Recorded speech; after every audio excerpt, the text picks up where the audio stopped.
सभी देवी देवताओं की जय हो भगवान जी। जय हो जय हो जय हो। आज 6वें अध्याय का पाठ कर रहे हैं।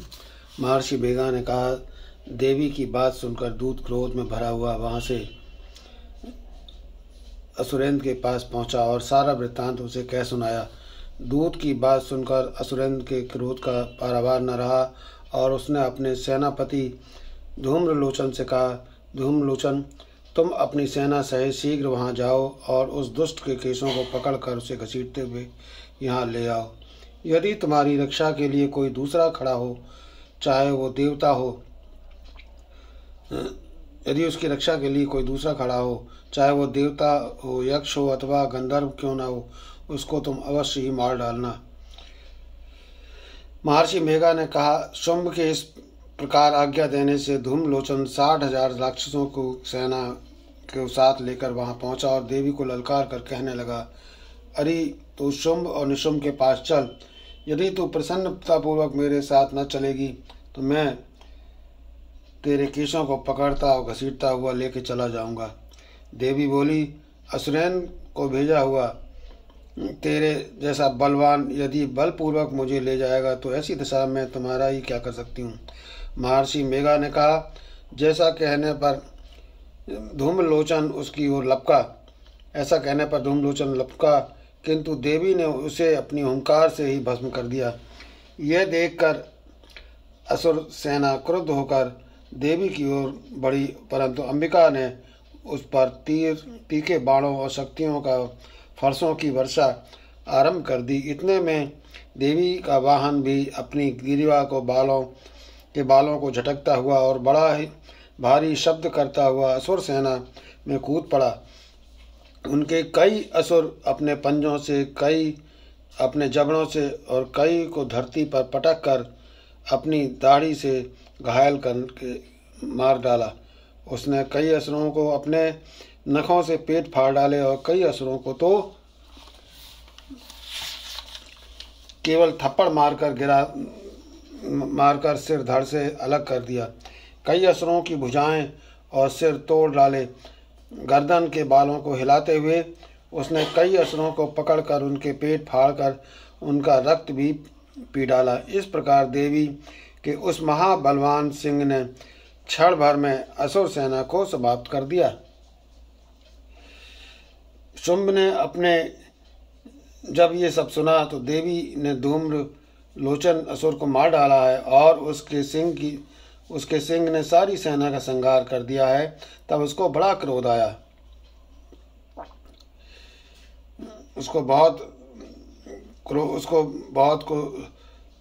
क्रोध आया और उसके मारे क्रोध के होंठ फड़कने लगे और चंड और मुंड नामक महाअसुरों को आज्ञा दी, हे चंडमुंड, तुम अपने साथ एक बड़ी सेना ले जाओ और उस देवी के बाल पकड़कर उसे बांध कर यहाँ ले आओ।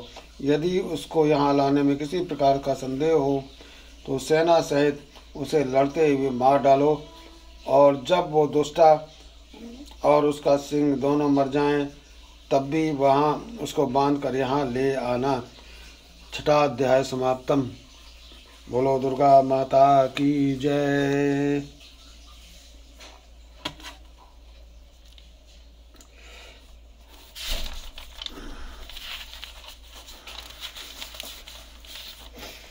सातवां अध्याय। महर्षि मेघा ने कहा, दैत्यराज की आज्ञा पाकर चंड और मुंड चतुरंगी सेना के साथ लेकर हथियार उठाए हुए देवी से लड़ने के लिए चल दिए। हिमालय पर्वत पर पहुंचकर उन्होंने मुस्कुराती हुई देवी जो सिंह पर बैठी हुई थी देखा। तब असुर को पकड़ने के लिए तलवारों लेकर उसकी ओर बढ़े। तब असुर उनको पकड़ने के लिए आगे बढ़े। तब अंबिका को उस पर बड़ा क्रोध आया और मारे क्रोध के उनका मुख काला पड़ गया, उनकी भ्रुकुटियां तन गईं, उनके ललाट में से अत्यंत भयंकर, अत्यंत विस्तृत मुख वाली लाल आँखें वाली काली प्रकट हुई और अपने हाथों में तलवार और पास लिए हुए वो विचित्र खड्ग धारण किए हुए थीं। तब चीते के चर्म की साड़ी और चरमुंडों की माला पहने हुए उनका मांस सूखा हुआ था, शरीर केवल हड्डियों का ढांचा था। तो भयंकर शब्द से दिशाओं को पूर्ण कर रही थीं। वो असुर सेना पर टूट पड़ी और दैत्यों को भक्षण करने लगी। वो पाशर वृक्षकों, अंशुकधारी महावतों, हाथियों पर सवार योद्धाओं और घंटा सहित हाथियों को एक हाथ से पकड़ पकड़ कर मुंह में डाल रही थीं। इस प्रकार वो घोड़ों, रथों और सारथियों व रथों में बैठे हुए सैनिकों को मुंह में डालकर भयानक रूप से चबा रही थीं। किसी के केशों को पकड़ लिए, किसी के केश पकड़कर, किसी की गर्दन पकड़कर, किसी के पैर दबाकर किसी दैत्य को छाती से मसल डाल रही थीं। वो दैत्य उन्हें छोड़े हुए बड़े बड़े शस्त्रों को मुंह में पकड़कर क्रोध में भरकर दांतों में पीस रही थीं। उनके कई बड़े बड़े असुर भक्षण कर रहे थे। कितनों को रोन डाला और कितनी उसकी मार के मारे भाग गए। कितनों को उसने तलवार से मार डाला, कितनों को अपने हाथों से मार डाला। और इस प्रकार से देवी के क्षण भर में संपूर्ण दैत्यराज की सेना का नष्ट कर दिया। यह देखकर महापराक्रमी चंडकाली देवी की ओर लपकी और लपका और मुंड ने भी देवी पर अपने भयानक बाणों की वर्षा आरंभ कर दी और अपने हजारों चक्र उस पर छोड़े। उस समय वो चमकते हुए बाण व चक्र देवी के मुख से प्रविष्ट हुए इस प्रकार दिख रहे थे जैसे मानो बहुत से सूर्य मेघों की घटा में प्रविष्ट हो रहे हों। इसके पश्चात भयंकर शब्द के साथ काली ने भयंकर अत्यंत जोश में भरकर विकट अट्टहास किया। उसका हृदय मुख देखा नहीं जाता था। उसके मुख से श्वेत दांतों की पंक्तियां चमक रही थीं। फिर उसने तलवार हाथ में लेकर हूं शब्द कहकर चंड के ऊपर आक्रमण किया और उसके केस पकड़कर उसका सिर काट कर अलग कर दिया। चंड को मरा हुआ देखकर मुंड देवी की ओर लपका और परंतु देवी ने क्रोध में भरे उसे भी अपनी तलवार से यमलोक को पहुंचा दिया। चंड और मुंड को मरा हुआ देखकर उसकी बाकी सेना वहां से भाग खड़ी हुई।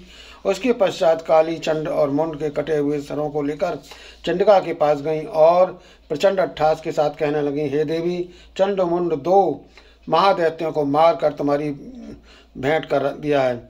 अब शुंभ और निशुंभ को तुमको स्वयं ही वध करना है। महर्षि मेघा